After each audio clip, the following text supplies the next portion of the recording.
Welcome to my Wolf in Mixed Media class.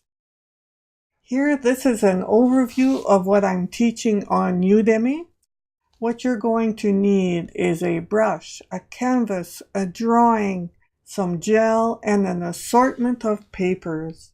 You're going to put all these together to create this wolf. You start with bought papers maybe, or painted papers that you've done yourself. Be sure to choose colors that go well together.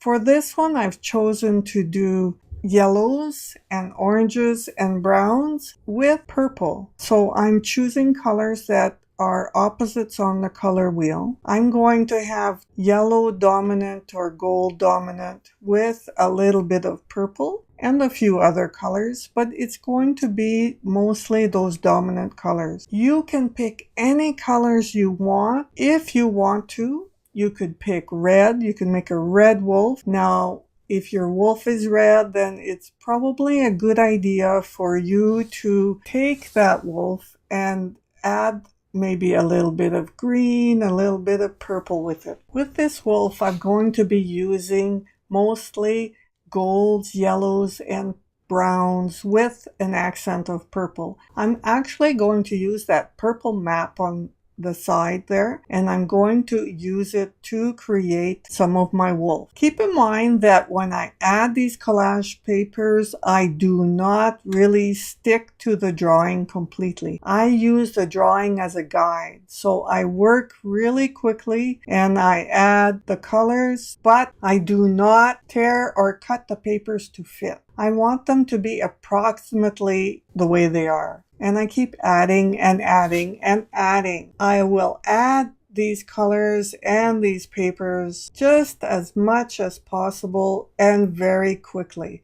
Not as quickly as you see on this video because I've speeded up the camera. I will work quickly and I will try not to think too much about keeping in the shape. I want the same general idea like this. And then I keep adding. I've added some of the map here, and now I'm adding part of an old print. And I just tear it up and glue it down. And I keep adding completely all over it. When the whole piece is covered, then I add more detail. But right now, the idea is to cover the whole surface first, and then I will actually add more detail after that. In between each of these steps, you need to let it dry. Just keep adding. Remember, if you don't like what you've done, you just collage over it. That is the beauty of collage. You can just collage everything over if you don't like it. So I keep adding little pieces everywhere, just covering the drawing and following the basic shape. Soon I'm going to add paint, but the very first step is mostly all collage. I did do research and wolves actually have blue,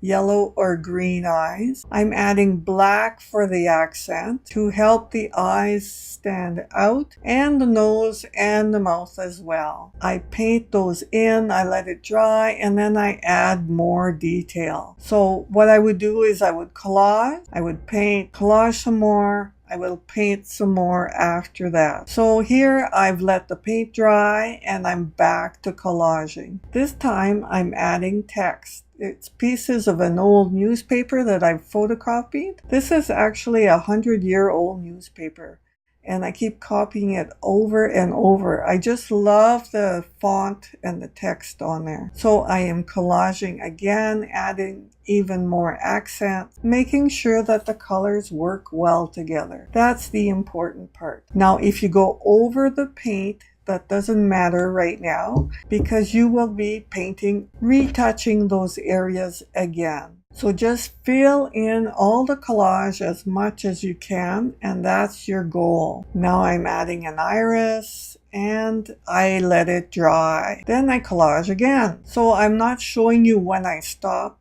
in this video, but if you take my Udemy class, I'll give you step by step how to do this wolf and when to stop and when to let it dry and so on. Here I'm adding shoulders, pieces of a map, and now I'm going to add even more paint. A little on the eyes, a little on the fur, a little on the cheeks and I smear it up and I blend some of those colors. I want to create depth. Even though it's a collage, I want to create depth. So here we go. Here's my wolf in mixed media. We'll see you at my course.